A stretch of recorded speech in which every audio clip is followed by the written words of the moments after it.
de entrevistas en BTV Noticias Mediodía. Hoy tenemos el gusto de recibir a alguien que ya es de la casa, Ignacio Bartesay, experto en Relaciones Internacionales, director además del Departamento de Relaciones Internacionales de la UCUDAL.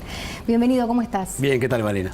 Ignacio, en mayo de 2016, Nin Noboa realizó una charla en ADM donde decía que Uruguay tenía que poner el ojo, fijar la vista en Estados Unidos, Japón y Canadá.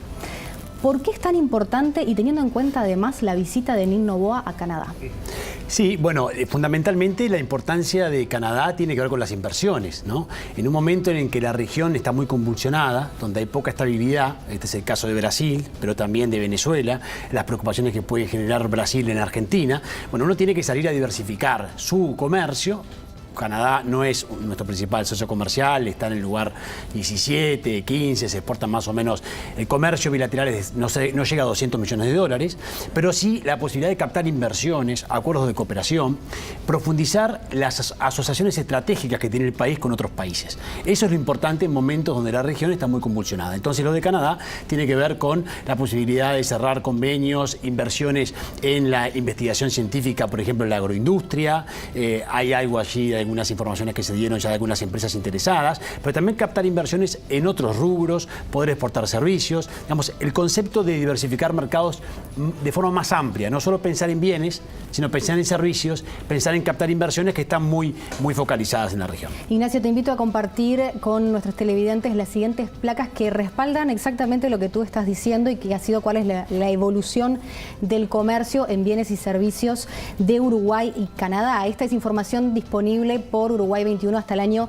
2015. Podemos ver que allí en el 2010 las importaciones representaban mucho más que las exportaciones y eso se ha revertido con el tiempo.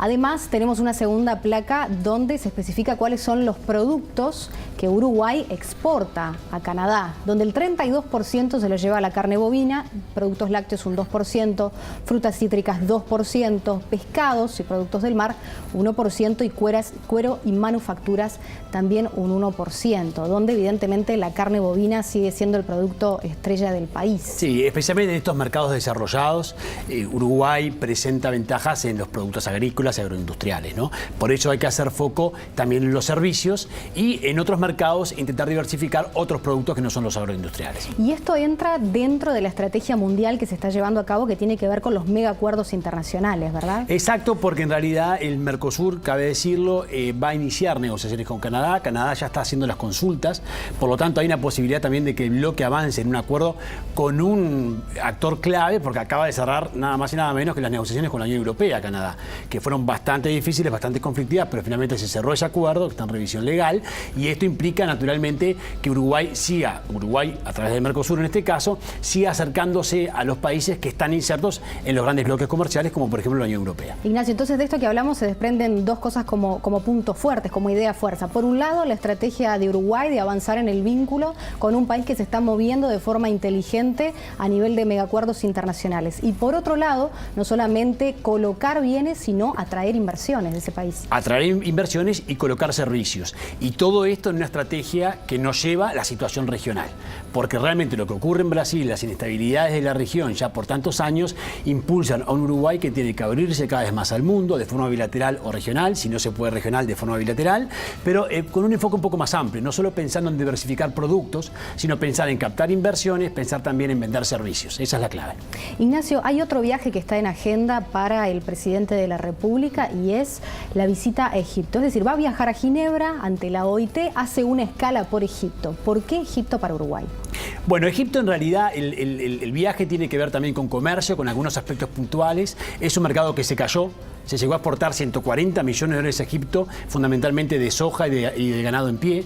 Por un problema sanitario se trabó este mercado, entonces ahora hay que destrabarlo. Hay algunas diferencias entre los operadores privados y los ministerios y las autoridades de Egipto que dicen que el mercado está abierto. Incluso el Ministerio Uruguayo también dice que el mercado está abierto, pero los operadores no pueden comerciar. Por tanto, es bueno que viajen juntos a esta misión y que puedan resolver este problema para un producto muy importante en este mercado. Sí, bien. De acuerdo con los últimos datos también de Uruguay 21, los últimos registros de intercambio comercial es menor a los 20 millones de dólares. 15 millones el año pasado, muy bajo, Malena. Entonces, y esto tiene que ver con la caída de este producto. Pero África, bueno, y también hay que recordar que hay también una agenda política aquí, porque Egipto forma parte del Consejo No Permanente de Naciones Unidas junto con Uruguay. Por lo tanto, allí también hay una agenda política y hay cierta continuidad de la política de este gobierno con África. Eso vale aclararlo, porque el canciller Nin ya estuvo en Egipto el año pasado.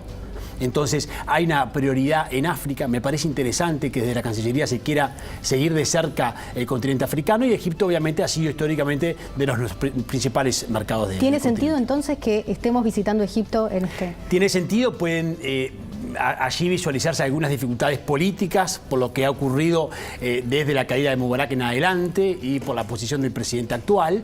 Hay algunos cuestionamientos, hay problemas internos, pero bueno, sin entrar en esas dificultades políticas que el presidente en definitiva no ha tomado en cuenta, porque también viajó a Rusia en momentos donde políticamente quizás no era apropiado, está priorizando lo comercial, está priorizando la diversificación de mercados, y en este caso me parece que es clave que Egipto está en el Consejo de Naciones Unidas también por este año. Entonces eso me parece que también definió, además de que ya se habían reunido Vázquez y el presidente actual y habían acordado que iba a llevarse a cabo la visita. Por lo tanto, hay cierta continuidad, tiene cierto sentido, y lo más importante es este enfoque de decir, bueno, tenemos que diversificarnos, y por supuesto que el continente africano está mostrando transformaciones muy interesantes que tenemos que seguir de cerca. Ignacio, muchísimas gracias por acompañarnos hoy. No, un gusto como siempre.